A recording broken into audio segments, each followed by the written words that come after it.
सुप्रभात बच्चों। पिछली कक्षा में आपको कवि कुलगुरु कालिदासः जो पाठ है उससे दो अनुच्छेद आपको पढ़ाया गया है। हमको विश्वास है कि आपको समझ में आ गया होगा और हमने कहा था कि यदि कोई दिक्कत हो तो आप हमसे संपर्क बनाएंगे। आज हम उसके नीचे से पढ़ेंगे। एक एक शब्द मेरे साथ आप दोहराएंगे, आपको दिख रहा होगा, और दोहराते हुए से याद करने का भी प्रयास करेंगे। शब्द के अर्थ भी हम बताते जा रहे हैं। आपको पेंसिल और कॉपी लेकर सामने बैठना चाहिए और पेंसिल से शब्द के अर्थ को भी नोट करते रहना चाहिए। तो ध्यान देंगे। अगला पैराग्राफ। एका जनश्रुति ही अति प्रसिद्धा अस्ति यया कवि कालिदासः विक्रमादित्यस्य सभारत्नेषु मुख्यतमः इति ख्यापितः, परन्तु अत्र अपरा विडम्बना समुत्पद्यते। विक्रमादित्यस्यापि स्थितिकालः सुतरां स्पष्टो न अस्ति। केचित् मन्यते यत् विक्रमादित्य उपाधिधारिणो द्वितीय चंद्रगुप्तस्य समकालिकः आसीत् कविः असौ। कालिदासस्य मालविकाग्निमित्र नाटकस्य नायको अग्निमित्रः शुंगवंशीयः आसीत्। स एव विक्रमादित्यो उपाधि धृतवान्, जस्य सभारत्नेषु एकः कालिदासः आसीत्। तस्य राज्ञः स्थितिकालः ख्रीष्टाब्दात् प्राग् आसीत्। स एव स्थितिकालः कवेः अपि सिद्ध्यति। कवि कालिदासस्य जन्मस्थान विषये अपि न एकमत्यम् अस्ति। एतावान् कवेः अस्य महिमा अस्ति यत् सर्वे एव तं स्वस्वदेशीयं साधयितुं तत्पराः भवन्ति। कश्मीरवासिभिः विद्वांसः कश्मीरोद्भवं तं मन्यते। बङ्गवासिनश्च बङ्गदेशीयम् अस्ति।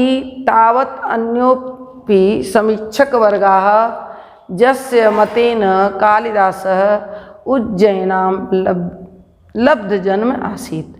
उज्जयिनीं प्रति कवेः स अतिशयो अनुरागः एतन्मतं पुष्णाति। देखेंगे संधि विच्छेद करते हुए। एका माने एक, जनश्रुति का अर्थ है लोक में कही जाने वाली बातें, जिसे आप किंवदंती भी कहते हैं। अति प्रसिद्धा अस्ति, अत्यंत प्रसिद्ध है। जया, जिसके द्वारा कवि कालिदास विक्रमादित्यस्य, विक्रमादित्य के सभारत्नों में मुख्यतमः, सबसे मुख्य, ऐसे प्रसिद्ध हैं। मुख्यतमः, मुख्य, मुख्यतर और मुख्यतम। आप जानते हैं सबसे श्रेष्ठ अवस्था होता है मुख्यतम, माने सबसे श्रेष्ठ। परंतु किंतु अत्र, यहाँ, अपरा दूसरी, विडम्बना समुत्पद्यते, एक संकल्पना उत्पन्न हो जाती है। क्या कि विक्रमादित्यस्य अपि, विक्रमादित्य का भी स्थितिकालः, स्थितिकाल सुतराम अस्पष्टो न आसीत्।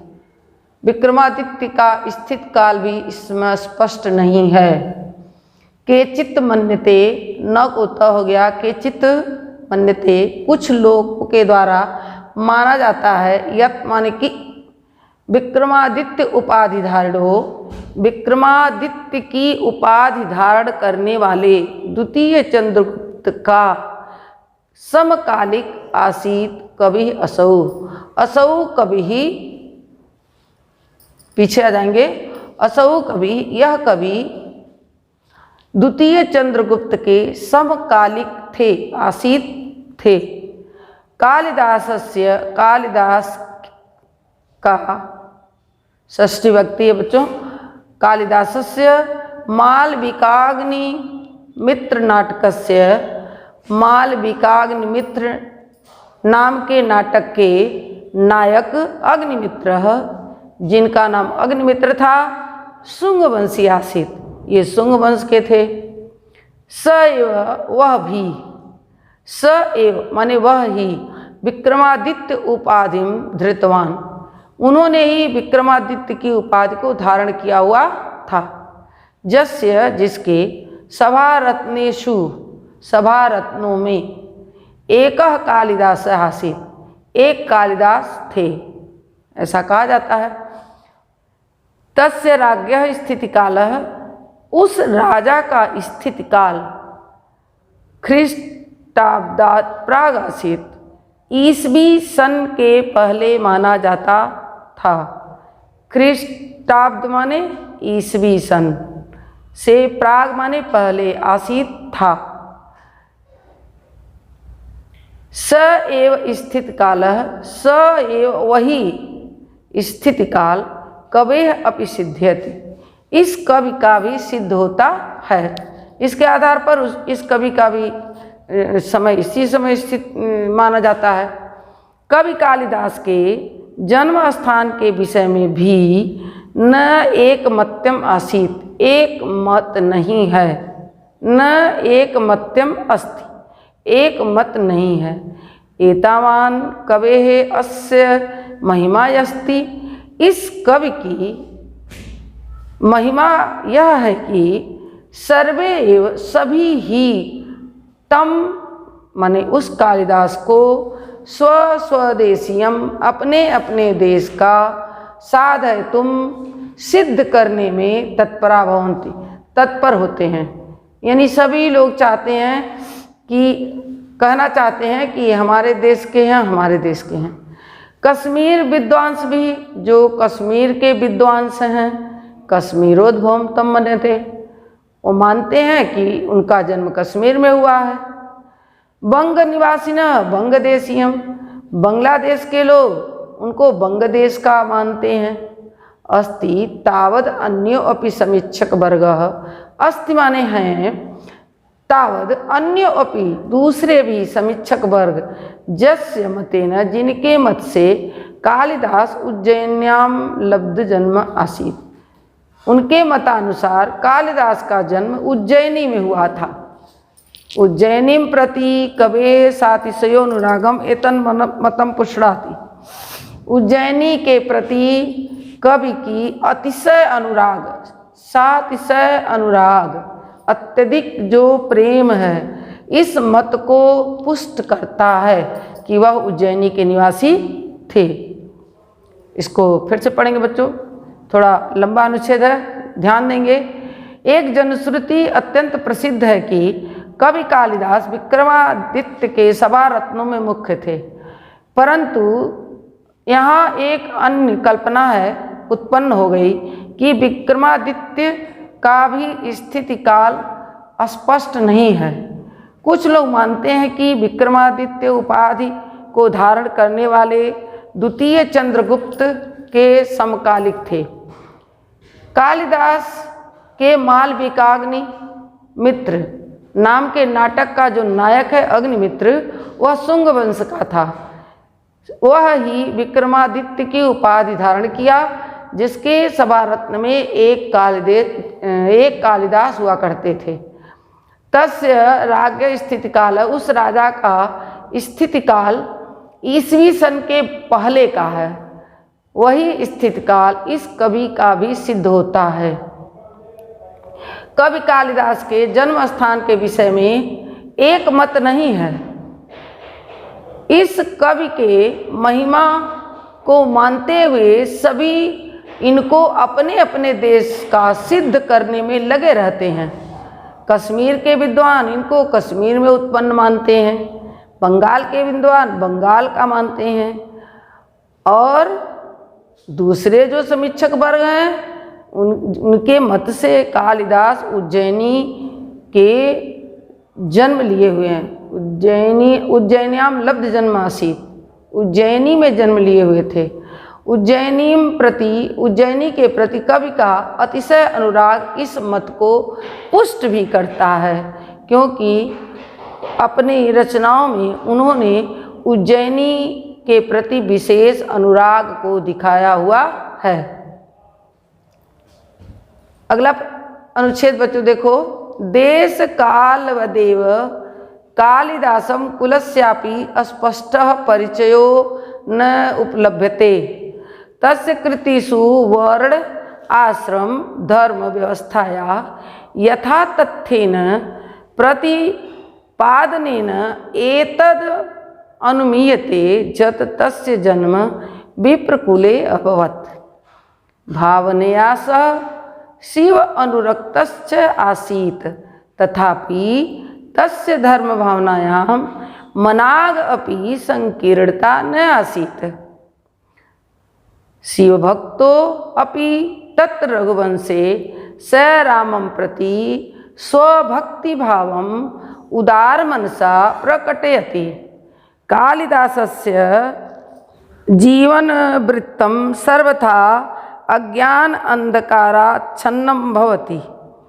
तद्विषयका अनेकाः जनश्रुतयः लब्ध प्रसराः सन्ति, किन्तु ताः सर्वाः ईर्ष्या कलुष कषाय चित्तानां कल्पना प्रारोहा एव, अतएव सर्वथा चिंत्या सन्ति। इस अनुच्छेद में देखेंगे कि कालिदास के कुल का भी परिचय नहीं है, ऐसा कहा गया है। देश काल बदेव कालिदासस्य कुलस्यापि स्पष्टो परिचयो न कह रहे। देश काल को देखते हुए कालिदास के कुल का भी स्पष्ट परिचय नहीं प्राप्त होता है। कुल का माने किस कुल से उत्पन्न हुए थे, ऐसा कुछ नहीं है। तस्य कृतिषु उनकी कृतियों में, सप्तमी विभक्ति का बहुवचन है कृतिषु, और तस्य षष्ठी विभक्ति है तस्य कृतिषु, उनकी कृतियों में वर्ण आश्रम व्यवस्थायाः यथा तथ्येन प्रतिपादनेन, वर्ण व्यवस्था का यथा तथ्य प्रतिपादन होने से, वर्ण व्यवस्था माने जो ब्राह्मण क्षत्रिय वैश्य शूद्र ये, और धर्म अर्थ काम मोक्ष ये। दूसरी बात है ब्रह्मचर्य गृहस्थ वानप्रस्थ और संन्यास, इन सब का जो इन्होंने वर्णन किया है उसके यथा तथ्येन प्रतिपादन, यथा तथ्य प्रतिपादित होने के कारण एतद अनुमीयते, यह अनुमान लगाया जाता है कि उनका जन्म विप्रकुले अभवत्। ऐसा अनुमान लगाया जाता है कि उनका जन्म ब्राह्मण कुल में हुआ था। भावनया सह, भावना से वह शिव अनुरक्ता आसीत, शिव की आराधना करते थे।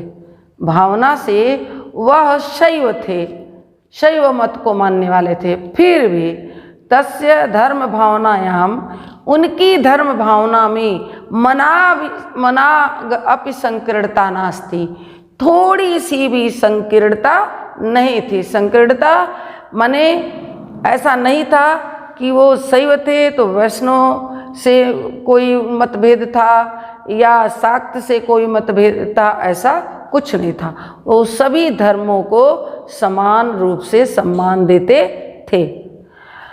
शिव भक्तों अपनी, शिव भक्त होने पर भी तत् रघुवंशे, उस रघुवंश में उन्होंने राम के प्रति स्वभक्ति भावना उदार मनसा प्रकट की थी।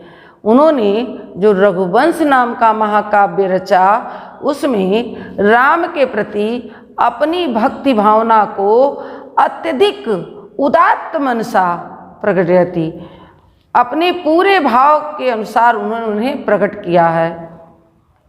देखेंगे फिर से, देश काल वदेव कालिदास, देश काल को देखते हुए कालिदास के कुल का भी स्पष्ट पता नहीं है, उनकी कृतियों में जो वर्ण धर्म आश्रम व्यवस्था का यथातथ्य निरूपण किया गया है, उससे अनुमान किया जाता है कि उनका जन्म ब्राह्मण कुल में हुआ था। भावना से वह शैव मत को मानने वाले थे, फिर भी उनकी धर्म भावना में थोड़ी भी संकीर्णता नहीं थी। सभी धर्मों का समान स्थान था। शिव भक्त होते हुए भी उन्होंने रघुवंश में श्री रामचंद्र के प्रति अपने भक्ति भावना को उदात्त मनसा श्रेष्ठ मन से प्रकट किया हुआ है। कालिदास के जीवन वृत्त को सर्वथा यानी हमेशा अज्ञान रूपी अंधकार से ढका हुआ ही है। कालिदास जी का जो जीवन वृत्त है वह अज्ञान अंधकार में ढका हुआ है। जो कुछ भी है वह संदेह के घेरे में है, या उस पर जो अन्य मत हैं वही हैं। तद विषय का उनके विषय के अनेका जनश्रुतियाँ, उनके विषय की अनेक जनश्रुतियाँ लोकोक्तियाँ जो गांव में कही जाती हैं, लब्ध प्रसराह सन्ति, गांव में फैली हुई हैं, किंतु वे सभी जो इनके प्रति अभद्र या जो उल्टी पलटी टिप्पणियाँ की हुई हैं, वो सर्वथा ईर्ष्या कलुष कषाय चित्ता नाम कल्पना प्रारोहा एवं। ईर्ष्या माने जलन, कलुष मन होने के कारण कलुष कषाय चित्ता नाम, लोगों के कलुषित हृदय का कल्पना मात्र है, इसलिए सर्वथा चिंत्य संति, इसलिए ये हमेशा चिंतनीय है, चिंता करने योग्य है। जो कुछ भी इनके प्रति लोक में अनेक प्रकार के जनश्रुतियाँ फैली हुई हैं, किंवदंतियाँ फैली हुई हैं, वह जो इनसे द्वेष करने वाले विद्वान थे अथवा जो इनके प्रति अनादर का भाव रखते थे, उनके द्वारा फैलाया हुआ भाव है। आज के लिए इतना ही बच्चों। अगले कक्षा में हम इसके बाद का अनुच्छेद पढ़ाएंगे। हमको विश्वास है कि आपको मेरा पढ़ाया हुआ समझ में आ रहा होगा, और जहाँ नहीं आ रहा होगा वहाँ आप पूछेंगे। आपको इसके बाद में जो प्रश्न उत्तर लिखाए जाते हैं वो भी बता देंगे। अभी इस समय आप इसके अर्थ पढ़ लीजिए। धन्यवाद।